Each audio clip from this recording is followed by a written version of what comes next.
ಇವತ್ತು ನಮ್ಮ ಕಾಂಗ್ರೆಸ್ ಅಭ್ಯರ್ಥಿ ಗೌತಮ್ ಅವರು ಇರ್ಬೋದು, ಈ ಕಾಂಗ್ರೆಸ್ ಲೀಡರ್ಗಳಿರ್ಬೋದು, ಇವತ್ತು ಬದುಕಿರೋದು ನಮ್ಮ ನರೇಂದ್ರ ಮೋದಿಯವರು ಕೊಟ್ಟಿರೋ ಒಂದು ವ್ಯಾಕ್ಸಿನೇಷನ್ ಇಂದ ಇವರೆಲ್ಲ ಬದುಕಿದ್ದಾರೆ. ಮೊದಲು ಕಾಂಗ್ರೆಸ್ ಅವರು ಬಿಜೆಪಿಗೆ ಮೋದಿಗೆ ವೋಟ್ ಹಾಕಬೇಕು. ಅದೇ ರೀತಿ ಸೂರ್ಯಚಂದ್ರ ಚಂದ್ರ ಹುಟ್ಟೋದೆಷ್ಟು ಸತ್ಯನೋ ನಮ್ಮ NDA ಅಭ್ಯರ್ಥಿ ಮಲ್ಲೇಶ್ ಬಾಬು ಅವರು ಈ ಕೋಲಾರ ಜಿಲ್ಲೆಯಲ್ಲಿ ಸಂಸದರು ಅಷ್ಟೇ ಸತ್ಯ. ಈ ಅನಿಲ್ ಕುಮಾರ್ ಇದಾರಲ್ಲ, KH ಮುನಿಯಪ್ಪನವ್ರು ಸೋಲ್ದವ್ರು ಇವರೇ. ಮುನಿಯಪ್ಪನವ್ರನ್ನ ಸೋಲ್ಸಿದ್ ನಾವು ಅಂತ ಹೇಳ್ತಾರೆ. ಪಾಪ ಏನಾದ್ರು ದಾಖಲೆ ಇದ್ರೆ ಬಿಡುಗಡೆ ಮಾಡಕ್ ಹೇಳಿ. ನಾಳೆ ಏನಾದ್ರು ದಾಖಲೆ ಇದ್ರೆ ಬಿಡುಗಡೆ ಮಾಡಕ್ ಹೇಳಿ. ಏನಾದ್ರು ದಾಖಲೆ ಇದ್ರೆ ಬಿಡುಗಡೆ ಮಾಡಕ್ ಹೇಳಿ. ನಾಚಿಕೆ ಆಗ್ಬೇಕು. ಸರ್ಕಾರ ಒಂದು ವರ್ಷ ಆಗ್ತಾ ಇದೆ. ಇವತ್ತಿನ ದಿವಸ 5 ಜನ MLAಗಳಿದ್ದಾರೆ, ಕಾಂಗ್ರೆಸ್ MLAಗಳು. 100 ರೂಪಾಯಿ ಅನುದಾನ ತರಕ್ಕೆ ಇವ್ರ ಕೈಯಲ್ಲಿ ಹೋಗ್ತಾ ಇಲ್ಲ. 100 ರೂಪಾಯಿ ಅನುದಾನ ತರಕ್ಕೆ ಹೋಗ್ತಾ ಇಲ್ಲ. ಕೊಳಚೆ ನೀರು ತಂದೆಲ್ಲ ರೈತರನ್ನ, ಜನಸಾಮಾನ್ಯರನ್ನ ಹಾಳು ಮಾಡ್ತಾ ಇದ್ದಾರೆ. ಇದೇ ಕುಮಾರಸ್ವಾಮಿ ಯಡಿಯೂರಪ್ಪನವರು ಶುದ್ಧ ಕುಡಿಯೋ ನೀರನ್ನು ಕೊಟ್ಟರು, ಇವ್ರು ಕೊಳಚೆ ನೀರು ತಂದು ಕೊಟ್ಟರು. ಇದು ಅವ್ರ ಸಾಧನೆಗಳು.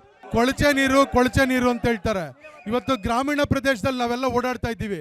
KC ವ್ಯಾಲಿ ನೀರು ಇವತ್ತು ಕಡಿಮೆ ಆಗಿದೆ ಅಂತೇಳಿ ನಮ್ಮ ರೈತಾಪಿ ವರ್ಗದವರು ನಮ್ಮ ಮೇಲೆ ಒತ್ತಾಯ ತರ್ತಾ ಇದ್ದಾರೆ, ಕೆರೆಗಳಿಗೆ ನೀರು ತುಂಬಿಸಿ ಅಂತೇಳಿ. ವಿಧಾನಸೌಧದಲ್ಲಿ ನಾಜೀರ್ ಅಂತ ಹೇಳಿ ಮೊನ್ನೆ ಗೆದ್ದಲ್ಲ ರಾಜ್ಯಸಭೆ ಸದಸ್ಯರು, ಅವನು ಲಡ್ಡಲ್ಲಿ ಅಲ್ಲಿ ಕರ್ಸ್ಕೊಂಡಿದ್ರು ಪಾಕಿಸ್ತಾನ ಜಿಂದಾಬಾದ್ ಹೇಳೋದಕ್ಕೆ. ಇದೇ ಅವರು ಸಾಧನೆ. ನಾಚಿಕೆ ಆಗತ್ತಿಲ್ಲ ನಿಮ್ಗೆ? ಅಭಿವೃದ್ಧಿಯ ಕಾರ್ಯಕ್ರಮಗಳು ತೆಗೆದುಕೊಂಡು ಚುನಾವಣೆಗೆ ಹೋಗಲ್ಲ. ಕೋಮು ಭಾವನೆಗಳನ್ನ ಯಾವ ರೀತಿ ಉದ್ರೇಕ ಮಾಡಬೇಕು, ಯಾವ ರೀತಿ ವರ್ಗ ಸಂಘರ್ಷವನ್ನು ಮಾಡಬೇಕು, ಯಾವ ರೀತಿ ಕ್ರೋಢೀಕರಣ ಮಾಡಬೇಕು, ಮತವನ್ನು ಕ್ರೋಢೀಕರಣ ಮಾಡಬೇಕು ಅಂತೇಳಿ ಮಾಡೋಂಥದ್ದು ಇವ್ರಿಗೇನು ಕಾರ್ಯಕ್ರಮಗಳಿಲ್ಲ. ನಾಚಿಕೆ ಆಗಬೇಕು. ಈ ದೇಶದ ದುರಂತ ಈ ಬಿಜೆಪಿ. KV ಗೌತಮ್ ಅವ್ರಿಗೆ ಡೈರೆಕ್ಟ್ ಆಗಿ ಒಂದು ಪ್ರಶ್ನೆ ಕೇಳ್ತೀನಿ. ನಾನು ರಾಜಕಾರಣಿ ನಿವೃತ್ತಿ ತಗೋತೀನಿ. ತಾಕತ್ತು ದಮ್ಮು ಇದ್ರೆ ನಾಳೆ KH ಮುನಿಯಪ್ಪನ ರಮೇಶ್ ಕುಮಾರ್ನ ಜಂಟಿ ಪ್ರತಿಘೋಷಣೆ ಮಾಡಲಿ. ತಾಕತ್ತಿದ್ದ ಕೇಳಿರ್ಲಿ. ಇಲ್ಲ ನಾಳೆ ಬೆಳಗ್ಗೆ ಬೆಂಗಳೂರಿಗೆ ಹೋಗ್ತಾರ ಕೇಳಿ. ನಿಮ್ ಚುನಾವಣೆ ನೀವು ಮಾಡ್ರಿ, ನಮ್ ಚುನಾವಣೆ ನಾವು ಮಾಡ್ತೀವಿ. ನಮ್ಮ ಮನೆಗೆ ಬಂದು ನೀವೇನು ಕೇಳ್ತೀರಾ? ನಾವು ರಮೇಶ್ ಕುಮಾರ್ನು ಮೀಟ್ ಮಾಡಿದೀವಿ, ಮುನಿಯಪ್ಪನ ಮೀಟ್ ಮಾಡಿದೀವಿ. ರಾಹುಲ್ ಗಾಂಧಿ ಬರ್ತಾವ್ರೆ. ಒಂದೇ ವೇದಿಕೆಯಲ್ಲಿ ಎಲ್ಲರೂ ನಿಂತ್ಕೊಳ್ತಾರೆ. ನೋಡ್ಕೊಂಡು ಅವತ್ತೇ ರಾಜಕೀಯ ನಿವೃತ್ತಿ ತಗೊಳ್ಳಿ ಅವರು. ಕೋಲಾರ ಜಿಲ್ಲೆಯಲ್ಲಿ ಜನಕ್ಕೆ ತಿನ್ನೋಕ್ಕೂ ಗತಿ ಇಲ್ಲ. ಬೈಪಾಸ್ ಮಾಡಿದಾರಲ್ಲ MP ಅವರು, ಬಾಂಬೆಗೆ ಭಿಕ್ಷೆ ಬೇಡಕ್ ಹೋಗ್ತಾರೆ ಅಂತ. ಅಣ್ಣ ಅನಿಲಣ್ಣ, ಗೌತಮಣ್ಣ ತಿಳ್ಕೊ, ಕೋಲಾರ ಜಿಲ್ಲೆ ಚಿನ್ನ ದೇಶಕ್ಕೆ ಕೊಟ್ಟಿದ್ದೀವಿ, ಟೊಮಾಟೊ ದೇಶಕ್ಕೆ ಕೊಡ್ತಾ ಇದೀವಿ, ರೇಷ್ಮೆ ದೇಶಕ್ಕೆ ಕೊಡ್ತಾ ಇದೀವಿ, ಹಾಲು ದೇಶಕ್ಕೆ ಕೊಡ್ತಾ ಇದೀವಿ, ಮ್ಯಾಂಗೋ ದೇಶಕ್ಕೆ ಕೊಡ್ತಾ ಇದೀವಿ. ನಾವು ರೈತರಣ್ಣ, ನಿಮ್ ತರ ಆಂಧ್ರದಿಂದ ಬೆಂಗಳೂರಿಗೆ ಬಂದು ಬದುಕಕ್ ಬಂದಿಲ್ಲ. ದೇವೇಗೌಡರ ಬಗ್ಗೆ, ಕುಮಾರಣ್ಣನ ಬಗ್ಗೆ ಕೇವಲವಾಗಿ ಮಾತಾಡೋದು ನಿಲ್ಲಿಸಬೇಕು ನೀವು. ಯಾಕಂತ ಕೇಳ್ತೀನಿ, 2018ರಲ್ಲಿ ಅದೇ ಕುಮಾರಣ್ಣವ್ರ ಮನೆಗೆ ನಿಮ್ದೇ ಸಿದ್ದರಾಮಯ್ಯನವರು, ನಿಮ್ದೇ DK ಶಿವಕುಮಾರ್ ಅವ್ರು ಏನಕ್ಕೆ ಹೋದ್ರು ನೋಡಿ. ದೇವೇಗೌಡರ ಬಗ್ಗೆ, ಕುಮಾರಣ್ಣನ ಬಗ್ಗೆ ನಾವು ಯಾವತ್ತೂ ಹಗುರವಾಗಿ ಮಾತಾಡೋದಿಲ್ಲ. ನೀವು ಸೃಷ್ಟಿ ಮಾಡ್ಕೊಂಡು ಹೇಳ್ಬೇಡಿ.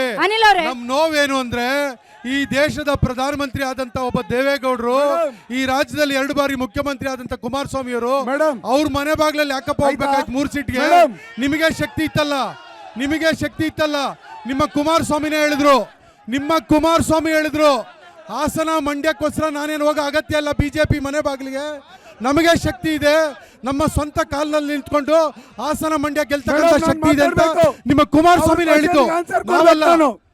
ಬಾಯಿ ಬಂದ ಮಾತಾಡೋದಲ್ಲ. ಚುನಾವಣೆ ಮಾಡ್ಬೇಕಂದ್ರೆ ಇದೆಲ್ಲ ಬೇಕಾಗಿರೋದು. ದೇವೇಗೌಡರು ಈ ರಾಜ್ಯದವರು ಇಂಥವ್ರು ಹೋಗ್ಬಿಟ್ಟು ಅವ್ರ ಜೊತೆ ಕೈ ಯೋಚನೆ ಒಂದು ಬೇಜಾರಿಗೆ ನಾವು ಮಾತಾಡಿದೀವಿ.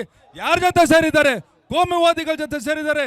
ಜೀವನ ಪರ್ಯಂತ ಅವರು ಕೋಮುವಾದಿ ಶಕ್ತಿಗಳ ವಿರುದ್ಧ ಹೋರಾಟ ಮಾಡಿದವರು.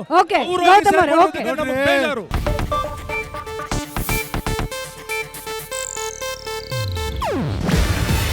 ಇದು ಏಷ್ಯಾನೆಟ್ ನ್ಯೂಸ್ ನೆಟ್ವರ್ಕ್ ಪ್ರಸ್ತುತಿ. ನೀವು ನೋಡ್ತಿದ್ದೀರಾ ಏಷ್ಯಾನೆಟ್ ಸುವರ್ಣ ನ್ಯೂಸ್.